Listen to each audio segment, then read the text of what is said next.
And glad to see such a full room. It's been a while since I've seen this many people in one of these workshops. So um, this either means that word is getting around that this is a valuable place to be, or we're all going out of our minds in quarantine and just finding anything to. So, regardless of why, I'm really glad you're here. Um, so I took a little bit of a break or the last session to address specifically what's been going on in quarantine and this COVID-19 crisis. And today I'm going to get back on track with what we've been talking about, just different aspects of relationships that make a difference.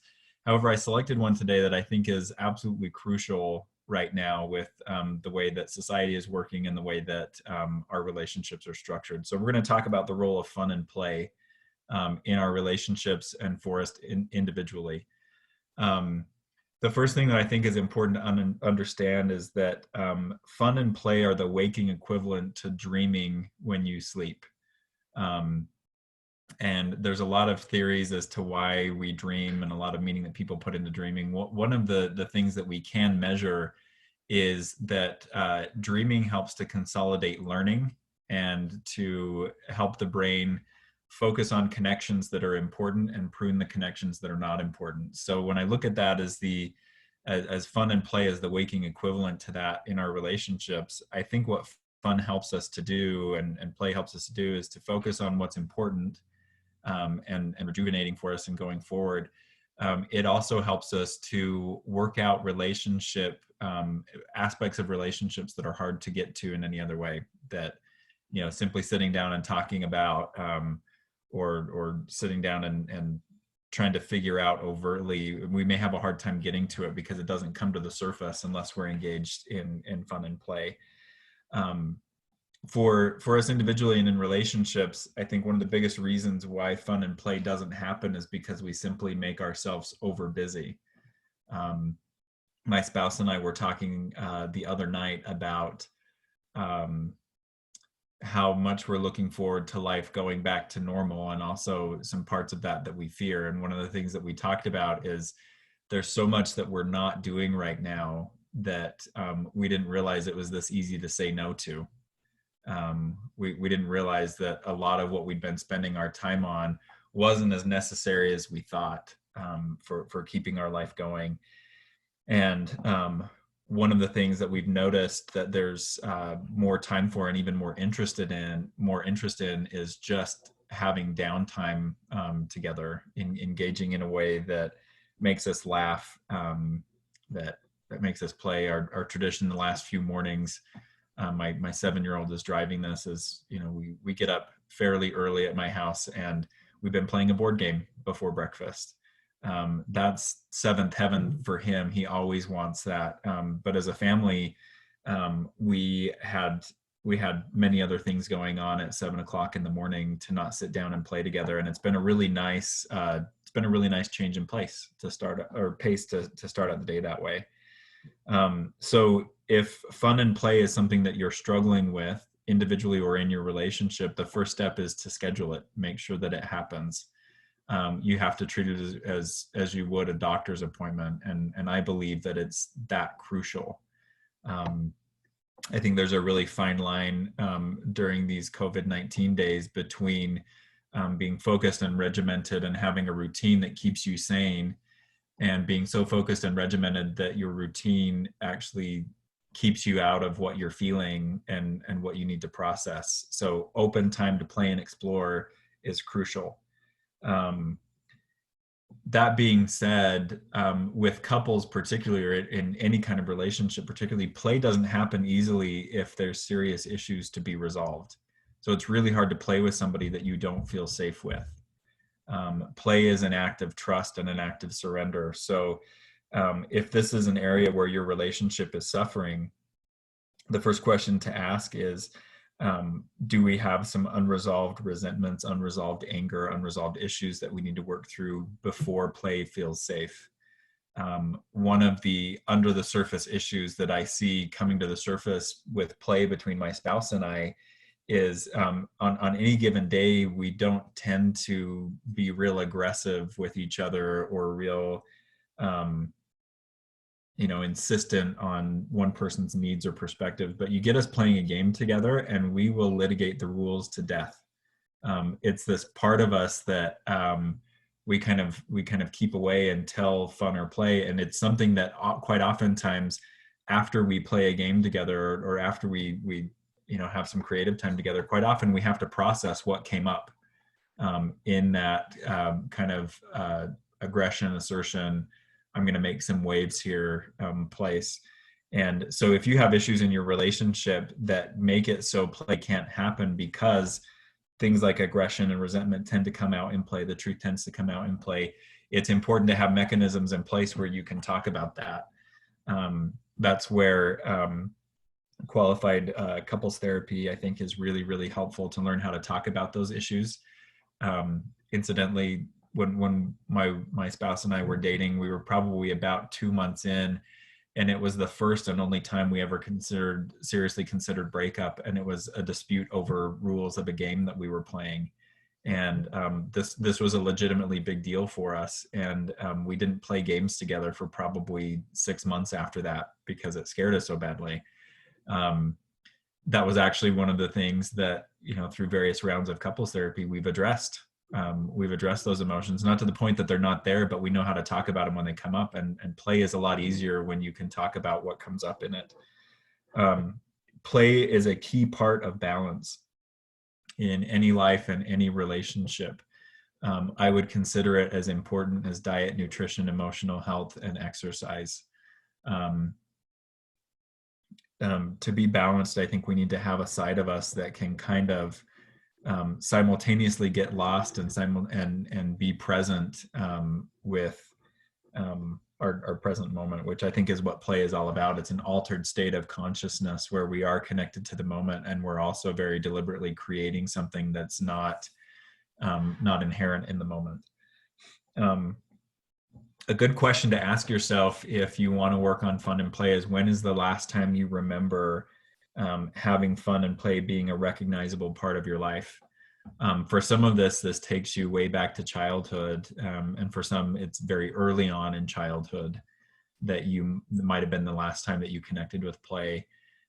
Some people might think of high school or college, times where there was less responsibility.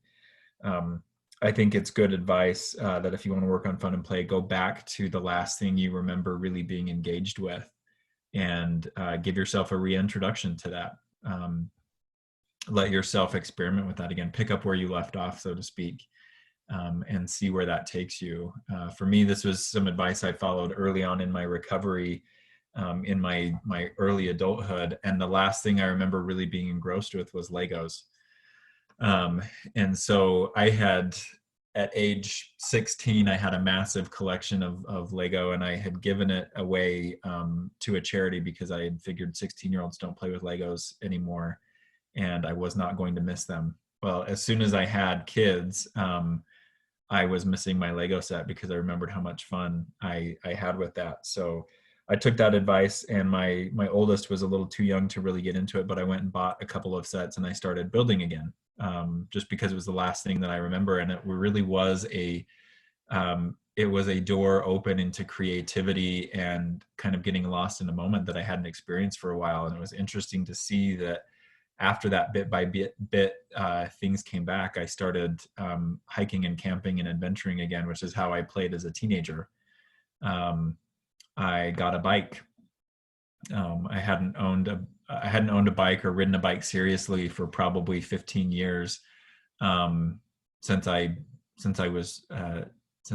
got a driver's license.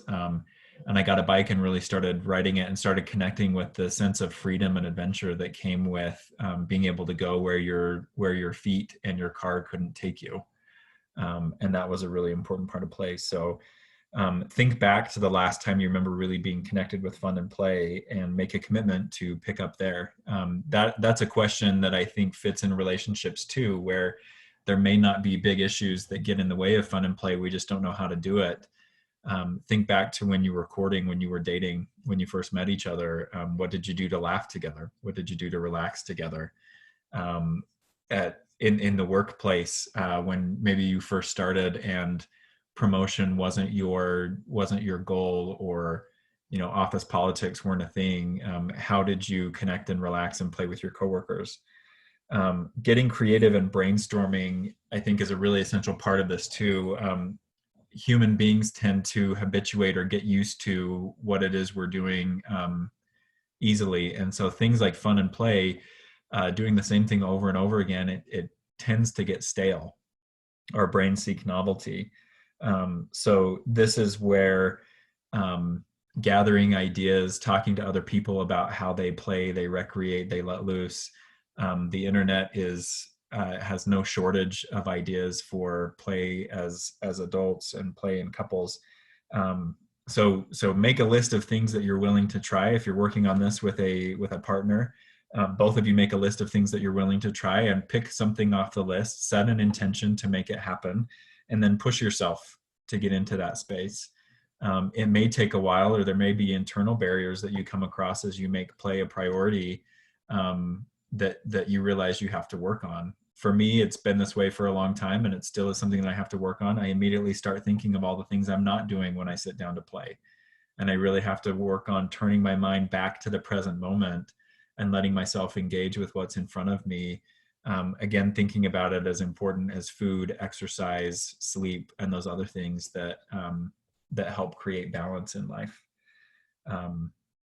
So those are some thoughts on fun and play and some ideas for how to get started with putting fun and play in your life. I will say during this COVID-19 quarantine, some of my favorite things to see on the internet are how creative people are getting, creative/bored, who knows where it comes from, how creative people are getting in engaging with their environment around them in playful ways. And I think it's certainly a good time to reacquaint yourself with that if you've lost contact with it. Thank you, John. Everybody feel free to ask questions about this topic or any topic to do with your relationships or addiction and recovery. Use the Q&A feature at the bottom. I love that you talked about how creative people are getting. Somebody sent me a video the other day. I was complaining about how much I miss sports right now because not only can I not play them, I can't even watch them. Yeah. And somebody sent me a video of a sportscaster in the UK who was bored because there's no sports for him to sportscast.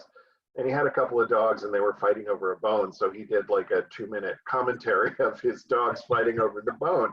And it was hysterical. And it's gone like viral on it's just really, really funny. And of course, he's a golf commentator, so he was talking to his friend. And now Buffy has taken the bone away from, it's just really, really funny. And, people are just being kind of funny. And I think this is a good time for that.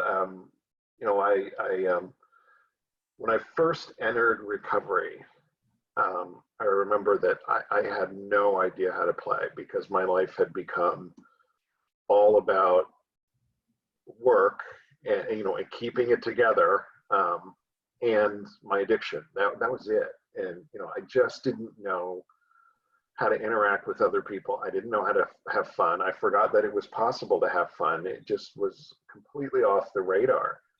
And I didn't know what to do. And my therapist was constantly telling me, why don't you do something fun? What did you used to do before addiction took over your life? And I was having trouble remembering, and I was doing some magazine writing at the time, and I interviewed a woman who was teaching a class it was an acting class, but she was doing it through improvisation. And I was like, wow, that sounds fun. How much experience do you have to have? And she said, none, sign up. So I signed up and I did it. And she and I became really good friends, and we ended up performing together, and we made some short films together, and we just had a really good time. And it kind of taught me the other thing about improv is you have to make it up as you go, which for an adult was freeing. I got to sort of open my mind up and just let out. And somebody asked what I liked about it, and I said, it's better than therapy. for me, it was better than therapy because it just freed me in a way that just being in a room with somebody that I trusted and who was empathetic, I mean, that was great, but it didn't just free me up to be whatever was floating through my head at any given time. I was still always filtering, and with that activity, I couldn't filter. So, I think I got more out of that than I was supposed to, maybe. But play. I think what you said about play, I forget how you phrased it, but it kind of frees us up to work on things that we didn't even know were there. And I think that did that for me. Yeah. Yeah, I found when I really got serious as play as an adult, what I quickly discovered was sorely missing and that I was actually hungry for, but didn't recognize that hunger pang was adventure and novelty. A week and a half after I got my first mountain bike for my birthday, I was in the emergency room with a concussion, and I'd forgotten that feeling of I wasn't doing anything crazy. I was just an inexperienced rider, going a little too fast on a trail. But I immediately remembered that feeling sitting in the emergency room and talking with the nurse about how I had wiped out, kind of that feeling of like scraped knees and dirty hands, and just like I'd really gotten full body involved with my surroundings and how good that felt. Yeah. And I think that there's certain aspects that come into our life from fun and play that you can't replicate from sitting still and reading a book, or being great at your job, or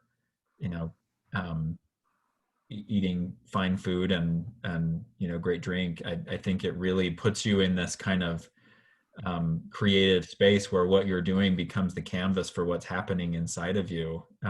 It's really interesting as I watch children in therapy, as I learn about kids in therapy. One of the biggest avenues for child therapists to get to what's going on with that kid is to play with them, and themes emerge in play, and kids work things out in play.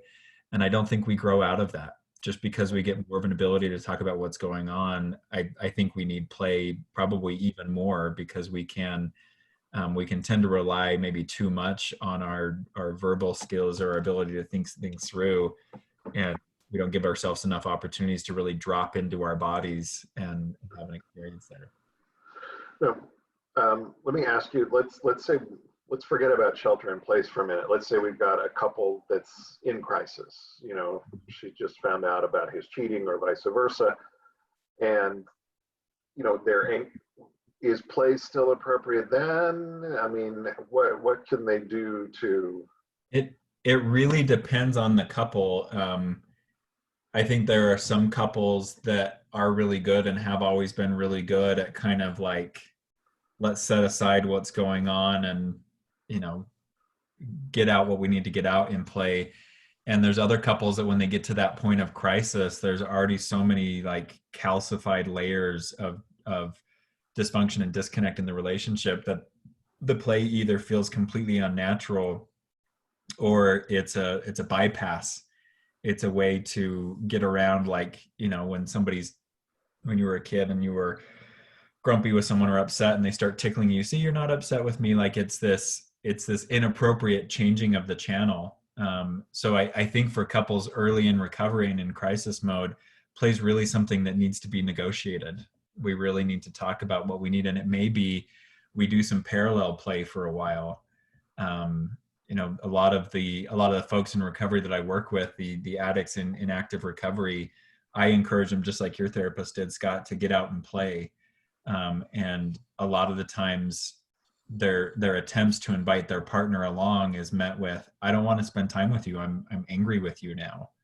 Or you're still kind of a jerk. Why would I want to do that with you? And so what they find themselves doing is they have to carve out time for play for themselves. And what they offer their partner is time for them to play. Like a night with friends, or, I haven't seen you, I haven't seen you swim since we were in college. Like, would you like to get back to that? I will make sure that that can happen for you. I'll, pick up home responsibilities, or I'll watch the kids to make sure you can do that. And whether it's playing together, it's playing individually, that quality tends to inject some different energy into the relationship. And then when it becomes safe enough to start to play together in kind of that unguarded way, I think that's really important for couples to navigate. But don't take play as a cure-all. Like I said earlier, if there's legitimate things that stand in the way, serious unresolved conflict that stands in the way, it's really important to resolve that first before we try to get to play. And does sex count as play? Absolutely. I've heard somebody say before that sex is the ultimate adult form of play, and not just adult in the term sexual. It's, I think, as we grow, as we mature, as we develop, our ability to play can become more sophisticated. And I think sex is one of those sophisticated forms of play. I can think of very few things that are more full body than a really present embodied sexual experience. And that's what play is really about. Sex can sometimes be almost deadly serious, and, there's a lot of passion and intensity there. There's other times it can be the funniest things in the world. And, the jokes that we share and the intimacies that we share, it can definitely be a playful thing. Again, if the relationship is there. And the most important thing with anything relational, especially anything play, if we don't have an ability to talk about it afterward, I really question how present we are and how prepared we are to go after that thing. If you can talk about it afterward, you're probably in a pretty good place to be able to incorporate that as a part of your relationship.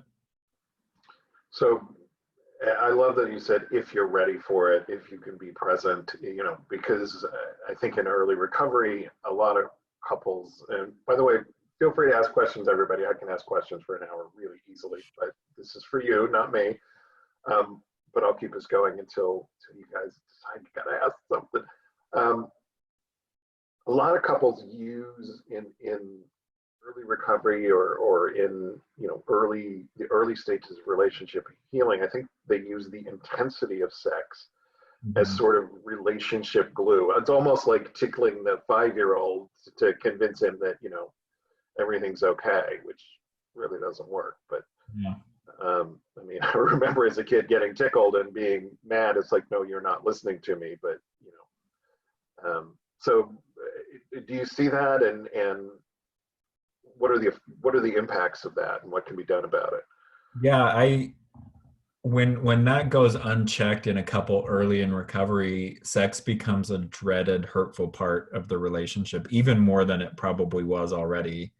Because now not only is this a place where we've experienced betrayal, it's now a place where we feel immense pressure to perform. We feel immense pressure to show up in the right way. And we really worry if it's not happening. I see this as kind of like, maybe it's the one note or the one song the couple knows how to play in this composition of the connection in their relationship.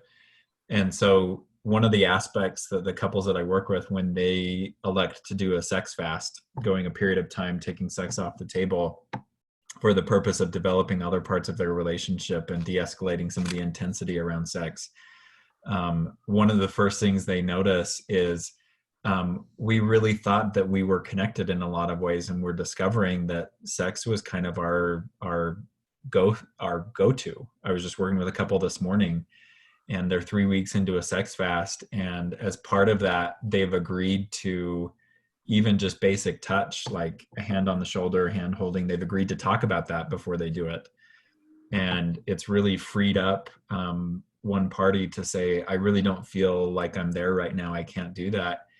And the other party has continued to be really creative and really persistent with other ways of connecting. And the party that's doing the connecting said, I thought that I didn't rely on sex to the degree that I did, but now I'm recognizing it's kind of all it's the one note that I could play.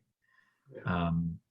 And so I think it's really important early in recovery to be able to gauge the amount of play, whether it's play or through sex play, and be able to take timeouts. That's a principle of play that I think comes in when you're a kid. I really love to see my kids wrestle, but there comes a point where their faces are hard, and I know it's Yeah. time to break from wrestling because somebody's going to catch a foot to the stomach. It's not going to be fun anymore. And Yeah. so I think really watching how your body receives play tells you when it's time to take a break and attend to some of those emotions or some other relationship dynamics, or to get back in check. And I mean, it just strikes me as you were saying that um, when a couple is able to play, just play, and be connected that way, that might be a sign that they're ready to play physically, or at least to talk about it. Yeah. So, which brings us to the question that just came in. One of the things I've lost through this betrayal trauma is my playful side. I struggle to feel joy or play with my husband. I actually feel like I am protecting myself from both with him. I don't feel safe. Is this normal? I miss my playful and joyful self so much. I just can't seem to get there with him. Yeah, I would say that's very, very normal. It's I think a very natural place to go after a big betrayal is, I don't feel safe with you. This reminds me, when I was growing up, we had a cat and a dog, who they were like WWE stars with each other.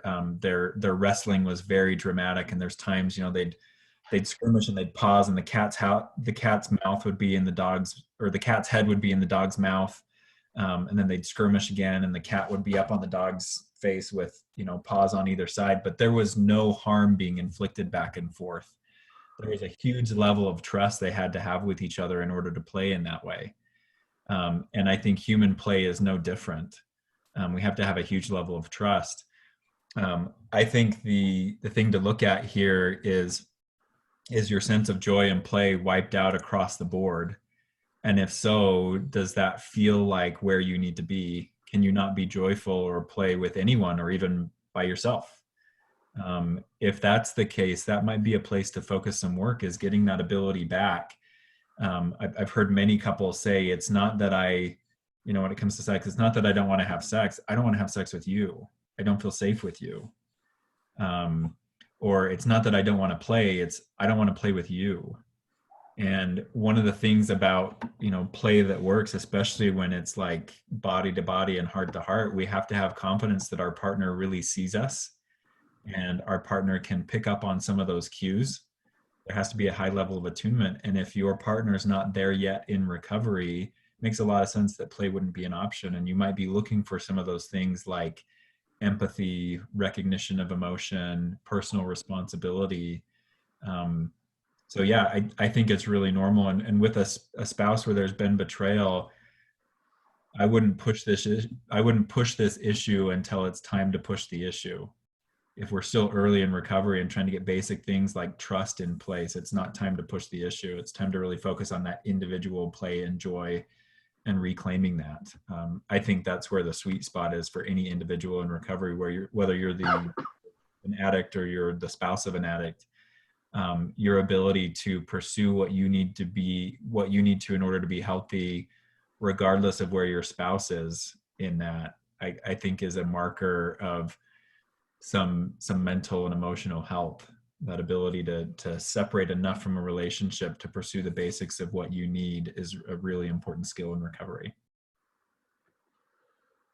Yeah, I mean, even in your initial presentation, John, you mentioned, there's trust and vulnerability involved in play, and then the example of the cat and dog. I mean, there's really a lot of trust there. My head is in your mouth, Yeah. And you just let me go, and we start again. You won that skirmish, or what? It's kind of boys play anyway. That's how I used to play with my friends as a kid. We roll around and usually go until somebody got kicked in the stomach and went home crying. But that's just what I don't think girls do that as much, but boys sure do. Okay, I'm able to feel playful and joyful with my safe people, just not him, and not quite to the degree I used to anywhere, but at least some outside of us. I think that's really good. Yeah, Yeah, I think that's really good to be able to tell the difference there. There's also grief that I think that comes with that. And there's always loss in the discovery of addiction, in the disclosure of addiction. And part of that is you used to be the person that I loved to play with, and now I can't for this time. That's not something we have access to. And I one of the things that I think helps most with grief is to honor that it's there instead of trying to change it immediately, to honor that it's there, to feel the loss, maybe even feel the longing. And at the very least, to be able to talk about that. I miss this aspect of our relationship. I hope we can get to a place again where we can do this. And maybe even giving your partner some idea of where they might need to work in order to make a difference for you. Like I think back to puppies and kittens playing. When somebody's too hard, there's a yelp, and that's the sign that you got to back this off. And my dog, who's 3 now, when I would watch her play as a puppy, it was almost this inborn instinct when there was a yelp was to stop. And actually the method of training that we used to gentle her, to make sure that her bites weren't too hard for us, we would literally yelp and jump back because she understood that intuitively. And so that might be something, one of those pieces, like, hey, I need you to be more sensitive to when I'm in pain or when I'm uncomfortable, because if we get into playing or this easy interchange and all of a sudden you're insensitive and you don't change course after that, I have no trust and no safety there. So giving some ideas of what might need to happen in order for you to feel more comfortable, that can be helpful to some extent for people in recovery to know kind of what it is that you're needing and what you're looking for in order for them to be a good partner for you again. Yeah, I'm actually really kind of intrigued by this topic because one of the things we're seeing with COVID-19 is people are grieving the loss of the role they have at their workplace or in the community, or because they can't exercise those roles. And it seems to me in a relationship, after an infidelity or betrayal, or when there's an addiction, people might need to grieve the loss of the role that they once had. I used to be your play partner. You used to be my play partner. And there's just kind of an inherent sadness there. Yeah. So. Yeah. And that's, I got introduced to this term in recovery, the emotion of joy pain. And those two things can exist simultaneously. And I think it's really important to not try to make that experience one or the other. There can be some joy in letting loose. At the same time, there's missing, this is something I used to do with my partner. I really miss that quality in our relationship. And to take that not as an invitation to go back and to say, okay, all's forgiven, we can do this again, but to say, we've got some work to do in this direction before my body lets me know that this is a place I can go again. It's really, really important to mark the grief around the losses. And play and fun is one of those places I see for couples in recovery. It's one of the most intense hotspots for grief for the couples that I work with, because there is a lot lost there. Yeah. With couples who are really struggling, and when they get to a point where they want to reintegrate sex into their lives, I know most therapists will encourage them to do it slowly and start with, maybe non-sexual touch, and then work up to sexual touch that's not sex, and, like over a period of time. Is that an approach that would work with play as well? Absolutely. I think there's anything from the completely imaginative, imagine-based, unhindered play to really structured, we're playing a game with rules. And I think there's a whole spectrum in between, and that might be something to look at, like, getting out and playing mini golf together and actually keeping score. That may be where you start some of that exploration. You almost get to audition each other. There's a little bit of pressure, there's a little bit of stress there. There's also opportunities to be generous and yield, and chances for conversation. But if all of those other extras fall through, you still have the game of mini golf in front of you. And you can rely on that to bridge some of those awkward gaps in play. So yeah, I think there's definitely ways that you can slowly introduce that. Some of it might even be, let's set an intention for a hobby that either you or I used to do, or we want to try together, and let's take a class on that, or let's read a book about it and see what we can implement. Yeah, I was kind of thinking, I mean, I'm a biker too. I do road biking, and sometimes I ride with a couple of friends, but we're not very chatty. Mm-hmm. We have fun together, but we're not, it's very easy because we don't, we're just riding together. It's something where you're there together, you're in your own head a little bit, but you're conscious the other people are there. And, when you hit a red light, you talk and you have a sip of water, things like just little things that can build over time. And those guys have become really good friends over the course of a couple of years. But that's kind of how it started out. It was really easy, no pressure. We're just, and so, yeah, it did build. So, yeah, I like that. Got another question here. I'm a partner of a sex addict and found out his first initial addiction 4 years ago was with women on Craigslist. In actuality, I was just about to say, I bet it started more than 4 years ago. In actuality, he's been in this behavior for almost 23 years, long before me. That's very typical. We went through some therapy. He went to Arizona and to the Meadows. We had a semi-disclosure, and semi-moved on in our relationship with very little therapy on his part or mine afterward. Just recently, I found out that he's now pursuing as men as well on Craigslist. Craigslist doesn't exist anymore, but he's probably on apps, or at least the pursuing sex on Craigslist doesn't exist. But he never disclosed that previously, even though he had his first male experience at 14 and has randomly been in this behavior since then. So it's layers of continuous deceit. He wants to continue hiding these secrets from his family and our families and friends, and I've held these secrets, but I feel this secrecy allows him to continue this behavior and there's no accountability. He tells me my pain only sets him back and he doesn't deserve to wear the Scarlet Letter. What are your thoughts on exposure for accountability, not gender specific exposure, but overall sex addiction? Yeah.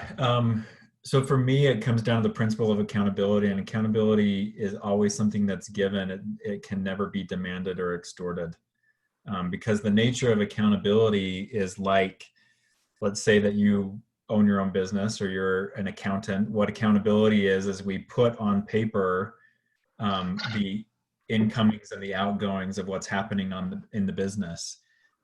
Now, outside of an audit or the threat of an audit, which is what a disclosure is, that level of accountability is really up to the person. And I would say the businesses and the people that tend to go far are the ones who have a high value in accountability, because they recognize that the inside matching the outside is a really important way to live. What I see in situations where there's forced accountability or forced exposure or disclosure is usually the person who was not willing to get accountable in the first place. They just get better at deceit. They may be more committed to the secret life than they are to honesty. And honesty is one of those principles, like eating your Brussels sprouts, that you can't convince somebody of until they have an experience with it where either it makes sense to them or it feels good to them. So I think some of the best ways to encourage accountability are things like, boundaries around your partner's engagement in getting better. In order for me to consider staying in this relationship, I need to know that you're taking this seriously. I would like to see you go to groups and to get therapy. I would like to be assured that you're telling those people the truth. That's the place to practice accountability in a relatively low threat level, so the person can really get the idea that this concept, this thing is important. I've had clients who have come to me before, and I knew by the end of the first session they weren't going to be coming back. And it wasn't a big deal for them to meet with a therapist once, to spill some secrets, and then leave that relationship because it was too much shame for them. That's not what accountability is. That's, a guilty purge of secrets. What accountability is in the midst of a sustained relationship, I tell you the truth about what's going on for me, and I stay around even though there may be consequences for that. It's a comparatively low threat level to show up to a group of strangers and to say, "Hi, I'm Bill, and I'm a sex addict," than it is to go to your family and say, "Hi, I'm Bill, I'm a sex addict, and even though I don't want to talk about this, I know I'm going to see you all at Christmas again." So I would, rather than shooting for the bullseye on this, I would approximate it, and I would really encourage some group work and some therapy. This is where I see some individual work for partners being really helpful, is getting clear on why accountability matters so much for you. There can be a big piece in the beginning of, "This is so unjust, I'm keeping a secret for you, and you get to essentially get away with murder, and I'm left holding this secret." I think it's really hard to convince somebody who's lived a life of absorption in their own needs and very little consideration for another that your pain should be a reason for them to change their behavior. At least early in recovery, that's a hard sell. But to be able to say things like, "Do you have any idea how it feels for me to not talk to our family and our friends about what I'm going through because I don't want to out you?" That's a hard place for me to be. That's a very different approach than, "You've got to do this because I'm not doing this anymore." So I would strongly discourage outing and forcing accountability, because it's likely just going to push him further into secrecy. Dr. Rob's book, Prodependence, has a lot of suggestions along these lines for how do you engage with someone who doesn't want to engage in their own recovery, and what are some effective ways at being able to do that. But this is a place where the hurt and the anger may be difficult to see around, and with good reason. This is infuriating for me to read, that there's these kind of secrets and this kind of unwillingness to engage in meaningful recovery. But I definitely think there are better ways to get accountability going. Yeah, I just wanted to talk about this a little bit from the addict's perspective on accountability, because that's me. I had to take baby steps, just what Jon was talking about. I had to learn to become honest with my therapist, which took a while. And then I had to learn how to tell the truth in a 12-step meeting, which took a while. And then I had to learn how to trust a sponsor, which took a while. Somewhere along the way, probably about the 4 or 5 year mark of my recovery, I'm also in AA, and I made a lot of friends in AA. And somewhere around the 4 or 5 year mark of recovery, I started telling them about my other addiction. I have this problem as well. These are my bottom line, and they know all of my secrets now. But it was 4 or 5 years in where it became important for me for them to know my secrets. I needed them to know everything about me. If I was going to be friends with them, I needed them to know the real me, and to know that I was in recovery and working on it, and all that good stuff. But it took a while, and it was not easy. I'm glad I did it, but but it sounds like your husband now is sort of resisting recovery, or your partner, and that's really difficult. It's probably really difficult for him, and I can't imagine what it's like for you. I agree with him. I feel like I don't deserve to wear the Scarlet Letter sometimes, but other times I think, oh yeah, I should put that big, S on my forehead so everybody knows. But and so they can run away screaming, because that's my shame. Yeah. But, Yeah. I would say that whole Scarlet Letter paradigm is part of what I think gets in the way of effective accountability, because telling someone what is going on for us, the purpose of that, if it's ever to change our status in a group, either going up or down, we're missing the whole point. It's not, I share because it gets me something, or I share because this is punishment. I share because the truth is liberating for me. Having another place in my life where I don't have to lie and I don't have to pretend to be something that I'm not, that's liberating. And like you talked about, Scott, that takes a while to get to in recovery, where we really experience the truth as something that can be connecting and ultimately freeing for us. But before that point, there's a lot of bargains with chaos and a lot of bargains with shame. And one of those is, if I tell the truth about what's going on, I'm doomed to wear this letter forever. And I think that misses out on a whole opportunity of why we would want to tell the truth to trusted people in the first place. The kinds of people that I feel myself drawn to tell the truth for are the people who I know won't brand me with a scarlet letter. And it's really healing to talk to them. And when in my own recovery, when I got to the point where I found out that sharing was healing, I still continue to be careful with my story, but it impacts me a lot less when I know that I'm misunderstood in my story, because there's enough people and I've had enough experiences of being deeply understood in that, to where I'm not needing that. I'm not so hungry for it that I feel like I need it from everybody, but it took a while to get there. Yeah, it was a beautiful thing to tell my truth and be accepted, but I was not ready to do that early in the process. I can tell you that. Yeah. Thank you so much for clarifying the reasons for not wanting to out the addict. I've been told by a few other partners that I should not hold my husband's secret. I should tell people. I felt that it would be a good barometer for his recovery for me. As long as he is not willing to tell anyone outside of his group, I know he is still in shame, and I need to keep myself protected from his shame. If I out him, it will let him off the accountability hook and give him reason to stay the victim in our relationship. Amen. Thank you for validating my decision to let him man up and prove he's in recovery when he is. Yeah, and I'll just say one thing in there. I don't think that you should hold his secret, but keep in mind that the people that you tell it to, you may want to tell them so they can show up and help you, not so they can show up and hate him.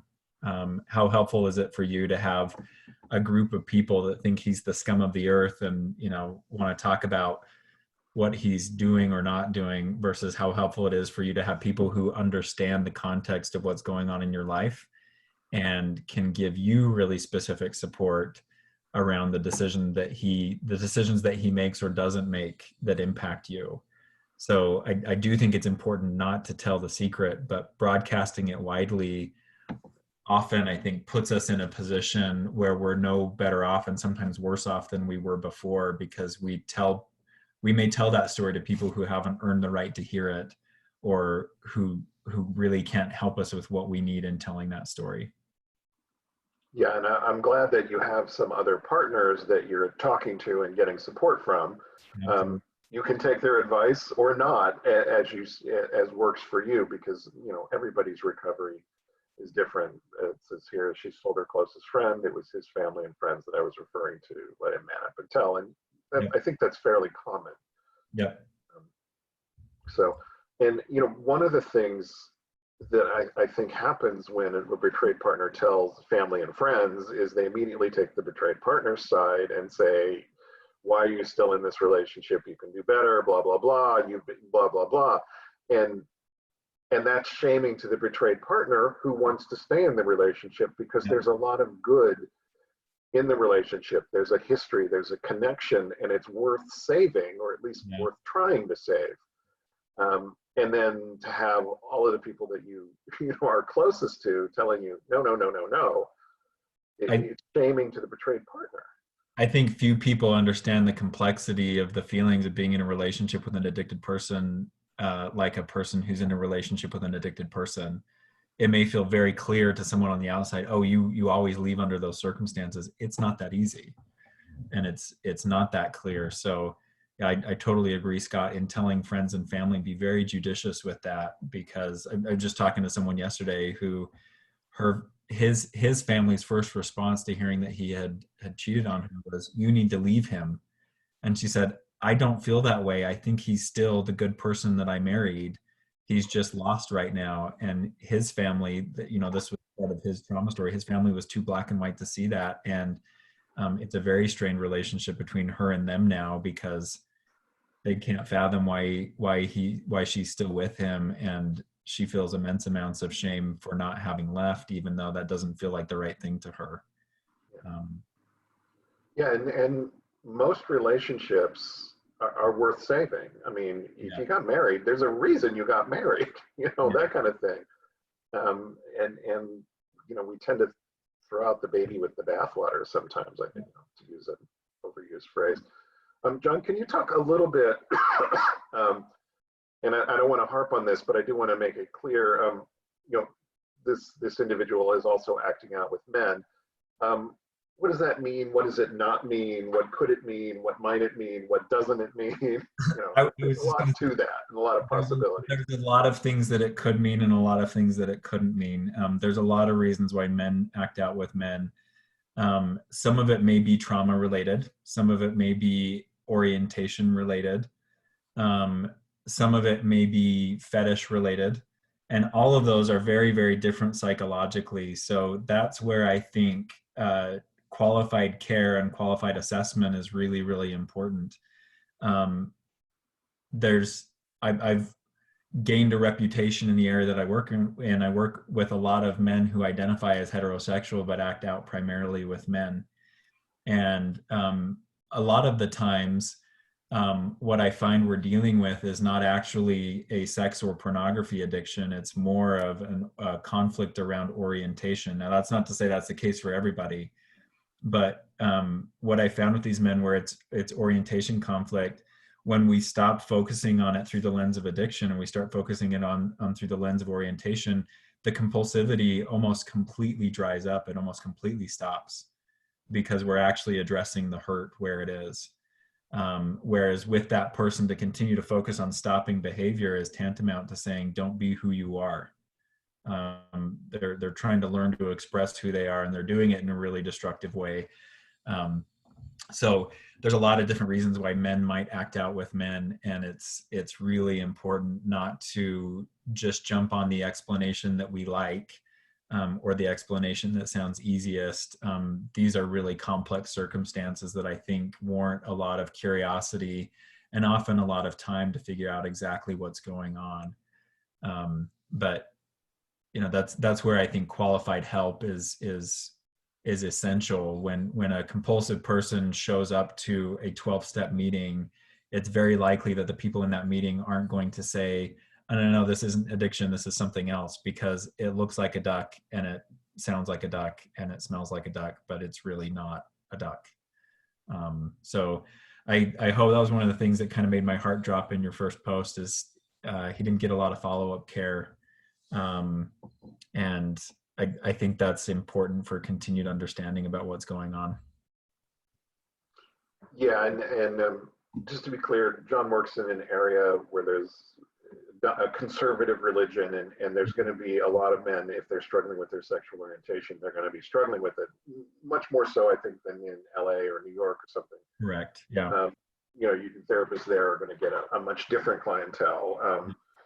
They may be acting out with men because their addiction escalated, or because, they had an experience in the Scouts when they were 14, and it sort of trickled into their arousal template, even though it's not really who they are.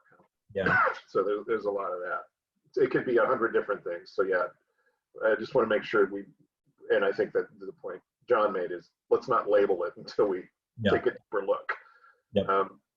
This last question here. Any tips on how to separate the addiction from the person? Oh, this is so hard, especially when you are, the intimate partner of the addict, because their behavior and their betrayal is deeply personal. I think some ways of doing that that I found most effective is, first of all, work on your own self-compassion.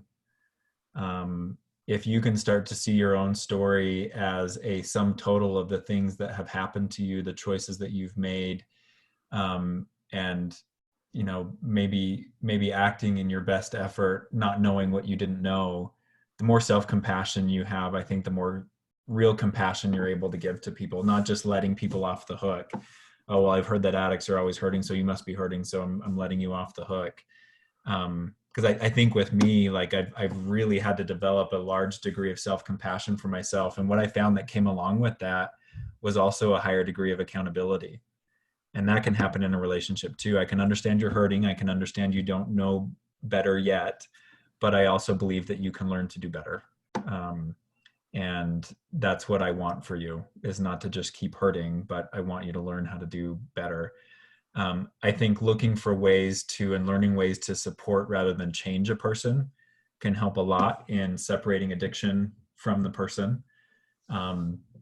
So it might be encouragement on tough days. It might be, if this is an intimate partner, getting to know enough about that person's support circles that you can encourage them to utilize that when they're struggling. I think that can be a good way to separate the addiction from the person. I think also to take note of legitimate progress when it happens and to state that with the person. I have a guy that I'm working with who's got intense rage issues along with his sexual addiction.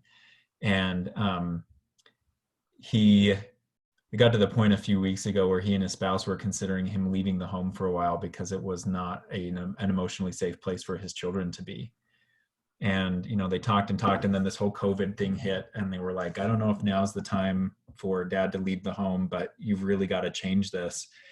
And he still has a mountain to climb with this. But the other day, he told me in tears, my spouse told me she noticed when I took a deep breath when I was getting frustrated. And he's like, I still kind of lost it overall in that situation, but it meant a lot to me for her to be able to pick out, I could see you trying. I could see you working on that. So I think looking for behaviors that indicate that there's effort and change being engaged in is a good way to separate that too. Yeah, I think that's a wonderful answer. When I was first getting sober, the people close to me said, I love you. I don't love your behavior. I support you. I don't support your addiction. And the more I heard that, the more I understood that, the addiction was something that was kind of laying on top of me, but it wasn't me. Yeah. And it helped me understand that I could deal with this problem, and then I could be me again. Now, once I got to be me again, I realized that there was a lot to deal with there. But that was a whole other story. But it was helpful for me to not be lumped in with my addiction, to not have people view me as my addiction, to have people view me as me with an addiction. It was helpful for my mindset. So I love that you're trying to do this, and that you want to separate, the person you love and care about from the addiction, which is a nightmare. Absolutely. Probably for both of you. Yeah. That is all the time we have, everybody. Thank you very much. Jon will be back in 2 weeks. Yep. And we'll see you then. And I'll get the recording of this posted probably later today. So we'll see you all in a couple of weeks. Thanks, everybody. See you, Scott.